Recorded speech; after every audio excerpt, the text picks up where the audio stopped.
வாழ்நாளில் ஒருமுறை கூட மனிதரை கொல்லாமல் ஊர் மக்களின் செல்லப்பிள்ளையாக வலம் வந்த ரிவால்டோ காட்டு யானை உயிரிழந்தது. ஒரு காட்டு யானைக்காக ஊரே கண்ணீர் சிந்துவது ஏன்? ரிவால்டோ யானைக்கு ஆளுங்கள் அடித்து அது ஒன்றும் இது இல்லை. நம்மள சின்ன பசங்களை பார்த்தா கூட பக்கத்தில் கூட போவாங்க, போய் தொட்டு கூட பார்ப்பாங்க. அந்த மாதிரி யானை அது.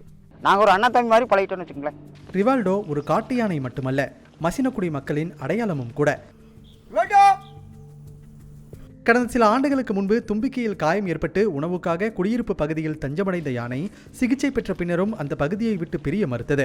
இதனால் அப்பகுதி மக்களும் காட்டு யானையை பாசத்துடன் அணுக தொடங்கினர். ஊர் மக்கள்தான் அந்த காட்டு யானைக்கு பிரேசில் கால்பந்து நட்சத்திரமான ரிவால்டோவின் பெயரையும் சூட்டினர். பெரிய உருவத்தை கொண்டிருந்தாலும் கடந்த 20 ஆண்டுகளாக பொதுமக்களுக்கு எந்தவித இடையூறும் செய்யாத அமைதியான காட்டு யானையாக ரிவால்டோ அறியப்பட்டது. சுமார் 50 வயது மதிக்கத்தக்க இந்த காட்டு யானை கடந்த சில தினங்களாக உடல்நலக்குறைவால் பாதிக்கப்பட்டிருந்தது. சக யானைகளுடன் மோதலால் ரிவால்டோவுக்கு காயம் ஏற்பட்டதாக வனத்துறை அதிகாரிகள் தெரிவிக்கின்றனர். இந்த நிலையில் சிகிச்சை பலனின்றி ரிவால்டோ வெள்ளிக்கிழமை மதியம் உயிரிழந்ததாக வனத்துறை தெரிவித்துள்ளது.